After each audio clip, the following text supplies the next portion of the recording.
வணக்கம். சற்றுமுன் வெளியான முக்கிய அறிவிப்பு. கேரள கடலோர பகுதிகளில் மேல் நிலவும் வளிமண்டல கீழடுக்கு சுழற்சி காரணமாக தமிழகத்தில் இன்று முதல் அடுத்த 5 நாட்களுக்கு கனமழை எச்சரிக்கை விடுக்கப்பட்டுள்ளது.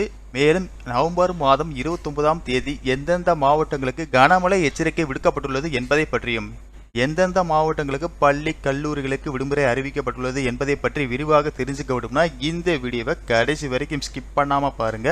இது போன்ற மழை சம்பந்தமான வீடியோக்களை உடனுக்குடன் தெரிஞ்சுக்க விடும்னா வீடியோக்கு கீழே இருக்கக்கூடிய ரெட் கலர் சப்ஸ்கிரைப் பட்டனை பிரஸ் பண்ணிக்கோங்க.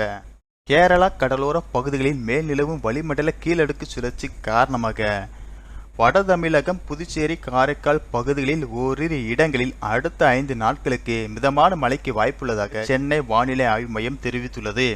அதன்படி அடுத்த 24 மணி நேரத்தில் தஞ்சாவூர், திருவாரூர், கள்ளக்குறிச்சி, கடலூர், பெரம்பலூர், அரியலூர், மயிலாடுதுறை, நாகப்பட்டினம், புதுக்கோட்டை, ஈரோடு, ராமநாதபுரம், தேனி, திண்டுக்கல், மதுரை, தூத்துக்குடி, விருதுநகர், சிவகங்கை ஆகிய மாவட்டங்களில் ஓரிரு இடங்களில் இடியுடன் கூடிய மிதமான மழைக்கு வாய்ப்புள்ளதாக வானிலை ஆய்வு மையம் தெரிவித்துள்ளது.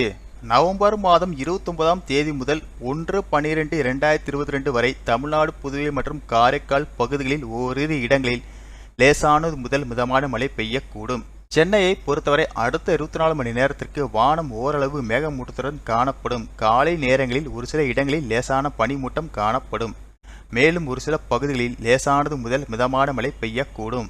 மேலும் தொடர் கனமழை காரணமாக பள்ளி கல்லூரிகளுக்கு விடுமுறை அறிவிக்கப்பட்டு வரும் நிலையில் தற்போது தமிழகத்தில் மிதமான மழை பெய்யக்கூடும் என்பதால் மழையின் தீவிரத்தை பொறுத்து அந்தந்த மாவட்ட ஆட்சியர்கள் பள்ளி கல்லூரிகளுக்கு விடுமுறை அறிவிப்பார்கள் என எதிர்பார்க்கப்படுகிறது.